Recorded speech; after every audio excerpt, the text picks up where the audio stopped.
Alors peut-on se fier à ces labels? Pour en avoir le cœur net, nous achetons au hasard 15 produits halal de marques différentes et 10 pitas dans différents snacks. Chaque fois, nous posons la même question. Tous les produits que vous vendez ici, c'est halal? Oui, marqué, hein, Tahira. C'est une marque connue? Marque connue qui est vraiment halal. 100%. Nous apportons le tout à Jean Blou, dans un laboratoire spécialiste des analyses agroalimentaires. Le test que nous demandons est simple, détecter la présence éventuelle d'ADN de porc dans tous ces produits qui, en principe, ne devraient en aucun cas en contenir.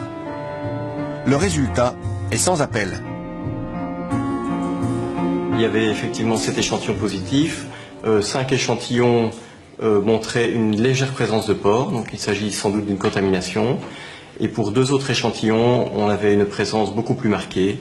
Et il s'agissait là d'un saucisson sec et d'une conserve de mortadelle. Donc dans ces deux cas-là, indéniablement, il y a du porc dans les produits, même si ce n'est pas étiqueté, il n'y a pas écrit qu'il y a du porc dans les ingrédients, c'est ça? Oui, exactement. Il y a du porc dans ces 2 produits, c'est clairement démontré. Dans les 5 autres échantillons, vous parlez de contamination. C'est quoi une contamination? Mais sans doute qu'ici, il ne s'agit pas d'une volonté d'incorporer du porc dans le produit. Il s'agit de porc qui s'est retrouvé là accidentellement. Peut-être au niveau du process industriel, la viande a été en contact avec du porc. Voici en détail le rapport du laboratoire. Plus d'un quart des produits testés ne sont pas halal, c'est énorme. 4 des 10 pitas analysés contiennent donc une viande présentant de légères traces de porc, idem pour cette mortadelle. Tandis que plus grave, ce saucisson sec et cette viande en conserve contiennent carrément du porc, qui bien sûr n'est pas mentionné sur l'étiquette. Ces articles sont pourtant labellisés halal. La marque Sebian, qui fabrique ce saucisson, n'a pas souhaité répondre à nos questions. L'autre marque, Tahira, aurait été contrôlée et déclarée conforme par un certificateur. C'est ce que mentionne la boîte.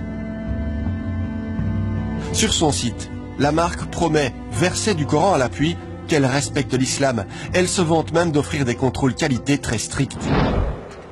Après de longues négociations, nous obtenons un rendez-vous avec le représentant français de la marque à Lille. Nous lui faisons part de notre étonnante découverte. Il n'apprécie pas. Alors une chose quand même assez étonnante, nous on a fait analyser ceci de chez vous, oui, et on a trouvé du porc dedans. Ça, il n'y a pas de porc, absolument pas. Et moi j'aimerais bien avoir le rapport d'analyse. Je vous le donne. Oui. Mortadelle de bœuf Tahira, porc, présence d'ADN correspondant à l'espèce testée, c'est-à-dire le porc.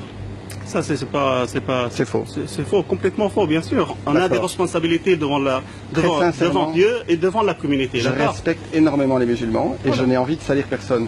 Je suis journaliste et nous constatons des faits qui ne sont pas inventés. C'est pas sont sérieux. Ça, c'est quelque chose qui est falsifié complètement, totalement, je vous l'ai dit, devant votre caméra. Oui, c'est et on va suivre ça parce que ça, c'est pas normal. On se revoit si vous voulez, avec plaisir. Bien sûr. Quelques jours plus tard, Monsieur Mazen nous fera savoir par téléphone qu'il a pu être grugé par un de ses sous-traitants et qu'il compte réaliser des analyses complémentaires. Mais la fiabilité de ce produit est bel et bien mise en cause. Pour que le halal soit vraiment halal en Belgique, il y a encore du chemin à parcourir? Ouh là là, encore beaucoup d'années. Ou alors, les pouvoirs publics se décident enfin à prendre le taureau par les cornes et disent voilà, l'organisme Intel prendra en main cette problématique, à lui de le régler. Comme on fait pour le bio, comme on fait pour d'autres spécificités.